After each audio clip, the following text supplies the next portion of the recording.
Hello दोस्तों, after a long time हम आ गए हैं अपने टॉपिक पे। मैंने आपको कहा था कि मैं अगले वीडियो में आपको मुद्रा का महत्व और मुद्रा के दोस्त को बताऊंगी। तो आते हैं अपने टॉपिक पर विदाउट वेस्टिंग टाइम। तो चलिए हम शुरू करते हैं। मानव जीवन में मुद्रा का महत्व। वैसे तो हम सब जानते हैं कि मानव जीवन में मुद्रा का बहुत ही महत्वपूर्ण स्थान है। हम ये सब सुनते हैं कि मुद्रा तो हाथ की मैल होती है, इससे क्या होगा, लेकिन वास्तविकता में तो मुद्रा से ही जीवन है, अर्थ से ही हमारा जीवन चलता है। मुद्रा के बिना हम किसी भी प्रकार की सुख सुविधाओं के उपभोग की कल्पना तक नहीं कर सकते हैं। अर्थात मुद्रा से ही मानव जीवन संभव है। मुद्रा के बिना हम कोई चीज कैसे खरीदेंगे, कोई चीज कैसे प्राप्त करेंगे, उपभोग कैसे करेंगे। तो इसलिए मुद्रा का मानव जीवन में बहुत महत्वपूर्ण स्थान है। इसलिए ही मार्शल, जो कि अर्थशास्त्री हैं, उन्होंने कहा है कि मुद्रा एक धुरी है जिसके चारों ओर अर्थशास्त्र चक्कर लगाता है। मतलब मुद्रा एक ऐसा तत्व है जिसके आसपास ही पूरा अर्थशास्त्र, हमारा जो अर्थ विज्ञान है, वह घूमता रहता है। जैसे जो सोलर सिस्टम होता है उसमें एनर्जी का सोर्स जो होता है वो सन होता है। उसके चारों ओर सारे प्लैनेट चक्कर लगाते हैं। अगर सन ना हो तो किसी भी प्लैनेट के पास एनर्जी पहुंच ही नहीं पाए, अर्थात हम प्लैनेट की कल्पना ही ना कर पाए सन के बिना। उसी प्रकार मुद्रा के बिना अर्थशास्त्र का कोई औचित्य नहीं है। ठीक उसी प्रकार पीगू भी एक अर्थशास्त्री हैं। उन्होंने कहा है कि अर्थशास्त्र में प्रत्येक घटना, प्रयत्न या वस्तु को नापने का एकमात्र मापदंड मुद्रा ही है। मुद्रा के इस महत्व के कारण ही वर्तमान युग को मुद्रा युग कहते हैं। मुद्रा का इतना ज्यादा महत्व है कि हम बिना पैसे के बाहर जा ही नहीं सकते हैं। यही कारण है कि वर्तमान समय को हम मुद्रा के युग के नाम से जानते हैं। वर्तमान समय में वस्तु विनिमय प्रणाली आपको कहीं भी देखने को नहीं मिलेगी।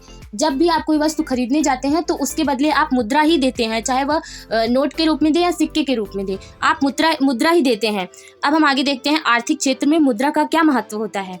आर्थिक दृष्टि से मुद्रा मानव जीवन में बहुत महत्वपूर्ण है। इसके जो महत्व है, इसे हम निम्न बिंदुओं के अंतर्गत समझ सकते हैं। पहला तो हम देखते हैं कि विनिमय में सरलता। मुद्रा के द्वारा विनिमय की विभिन्न कठिनाइयों, जैसे मूल्य को मापने की समस्या, मूल्य को संचय करने की समस्या, दोहरे संयोग का अभाव आदि को सरलता से हम दूर कर सकते हैं। इसलिए वर्तमान समय में जो विनिमय प्रणाली है वो पूरी तरीके से मुद्रा के ऊपर निर्भर हो गई है। और जब मुद्रा के ऊपर निर्भर हो गई है, इससे हमें सरलता भी हो गई है। हम किसी भी वस्तु का जो मूल्य होता है उसको आसानी से हम निर्धारित कर सकते हैं मुद्रा के रूप में। अब आगे देखते हैं उपभोक्ताओं के लिए लाभप्रद। किस प्रकार से मुद्रा उपभोक्ताओं के लिए लाभप्रद होती है, इसे हम समझते हैं। उपभोक्ताओं को उनकी आय मुद्रा के रूप में जब प्राप्त होती है तो वो अपनी इच्छा अनुसार अपने मनपसंद चीजों को आसानी से खरीद लेते हैं। मुद्रा की सहायता से उपभोक्ता अपनी आय को जो है अधिकतम संतुष्टि प्राप्त करने के लिए एकदम कम से कम खर्चा करना चाहता है और भावी उपभोग के लिए भी वो बचा कर रख लेता है। जब मुद्रा होगी तभी तो हम संचय कर पाएंगे, वस्तुओं को हम कितना संचय कर पाएंगे। इस प्रकार आर्थिक क्षेत्र में जो उपभोक्ताओं के लिए है वो मुद्रा बहुत ही लाभप्रद होती है। उत्पादकों के लिए भी लाभप्रद होती है। तो उत्पादकों के लिए लाभप्रद इसे समझते हैं। उत्पादन के क्षेत्र में भी मुद्रा ने महत्वपूर्ण योगदान दिया है। जैसा कि हम सब जानते हैं कि उत्पादन के जो विभिन्न साधन है, जैसे भूमि, श्रम, साहस, पूंजी, इन लोगों को अपना जो भुगतान है जब हम मुद्रा के रूप में करते हैं तो वो आसानी हो जाती है, सरलता हो जाती है उसमें। अब देखिए, जो भूमि होते हैं उसके मूल्य का माप जो है मुद्रा में किया जाता है, तो इसमें आसानी हो जाती है। और देखते हैं कि हम उत्पादकों को कम से कम लागत में कैसे हम अधिकतम से अधिकतम उत्पादन कर ले, यह भी हम मुद्रा के प्रयोग से सुनिश्चित कर सकते हैं। वितरण का आधार। जैसा कि हम सब जानते हैं, आधुनिक अर्थव्यवस्था में उत्पादन के जो विभिन्न साधन हैं उनका पुरस्कार हम मुद्रा के रूप में ही करते हैं। मुद्रा के द्वारा ही सामूहिक उत्पादन भी किया जाता है। इस प्रकार मुद्रा वितरण का आधार भी होती है। बाजार व्यवस्था की धुरी। मैंने पहले ही बताया कि मुद्रा एक ऐसी धुरी है जिसके चारों ओर अर्थशास्त्र चक्कर लगाता है। बाजार में आय, व्यय, लेन देन, इन सब प्रक्रियाओं का जो मुख्य केंद्र बिंदु होता है वह मुद्रा ही होती है। तो बाजार व्यवस्था तभी चलेगी जब हमारे पास मुद्रा होगी। इस प्रकार मुद्रा का बाजार व्यवस्था में बहुत ही महत्वपूर्ण स्थान है। पूंजी निर्माण में सहायता। मुद्रा का जो प्रमुख कार्य है वह पूंजी निर्माण है। पूंजी निर्माण के लिए हमें मुद्रा की आवश्यकता होती है। वस्तु को पूंजी के रूप में हम नहीं रख सकते हैं, लेकिन मुद्रा को पूंजी के निर्माण में हम उपयोग कर सकते हैं। इसलिए मुद्रा एक ऐसा साधन है जिससे हम पूंजी निर्माण करते हैं। आर्थिक विकास का सूचक। जैसा कि हम सब जानते हैं कि आर्थिक विकास का सूचक मुद्रा होती है। ये तो आप जानते ही हैं कि जो लोग जिनके पास अधिक धन होता है उनकी समाज में अधिक प्रतिष्ठा होती है, मान सम्मान होता है। इस प्रकार यह आर्थिक विकास का सूचक होती है। राष्ट्रीय आय हो गई, प्रति व्यक्ति आय हो गई, इन सब की गणना हम किस में करते हैं?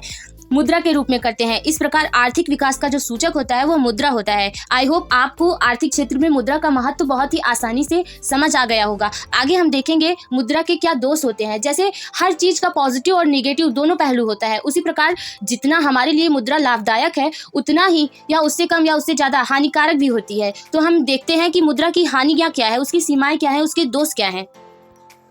मुद्रा के दोष। मुद्रा जो मानव समाज में आशीर्वाद का स्रोत है, यह जोखिम व भ्रम का भी स्रोत हो जाती है जब तक हम इसे नियंत्रित ना करें। अर्थात मुद्रा हमारे लिए उपयोगी तो है, लेकिन जब यह अनियंत्रित हो जाती है तो यह बुराई का स्रोत भी हो जाती है। जैसे जब हमारे पास अधिक धन हो जाता है तो कहीं ना कहीं हम बुराई की ओर आगे बढ़ जाते हैं। कम धन होता है तो हमारा व्यवहार लोगों के प्रति अच्छा ही होता है। इसीलिए फ्रांसिस बेकन ने भी कहा है कि मुद्रा एक अच्छी सेवक है परंतु बुरी स्वामी है। इसका मतलब आप ऐसे समझ सकते हैं कि मुद्रा के प्रयोग से हम सुविधाजनक जीवन तो जी सकते हैं, लेकिन इसका अधिक उपयोग हमें आलसी भी बना देता है। मुद्रा हमारे लिए एक सुविधाजनक औजार है जिसके बिना हम कोई कार्य नहीं कर सकते हैं। इसलिए हमें मुद्रा का एक समझ विकसित करके एक सार्थक उपयोग करना चाहिए। मुद्रा हमारे जीवन में साधन का रूप होना चाहिए, ना कि साध्य होना चाहिए। मुद्रा के लिए ऐसा नहीं है कि हमें कुछ भी कर लेना चाहिए। हाँ, मुद्रा हमारे लिए आवश्यक है, लेकिन उसके लिए हमें बुरा काम नहीं करना चाहिए। इसीलिए उन्होंने कहा है कि मुद्रा एक अच्छी सेवक परंतु एक बुरी स्वामी है। अनुशासित तरीके से मुद्रा के प्रयोग न करने से उसमें निम्न दोष उत्पन्न हो जाते हैं, जो कि इस प्रकार हैं। मुद्रा के मूल्य में अस्थिरता। समय के साथ साथ रुपए का मूल्य लगातार घटता रहता है, जबकि जब इसकी कीमत में गिरावट आती है तब मुद्रा स्फीति अर्थात महंगाई की स्थिति उत्पन्न हो जाती है और हमारी क्रय करने की शक्ति भी कम हो जाती है। और इस प्रकार मुद्रा के मूल्य की अस्थिरता उपभोक्ता और उत्पादक दोनों को प्रभावित करती है। संपत्ति में असमानता।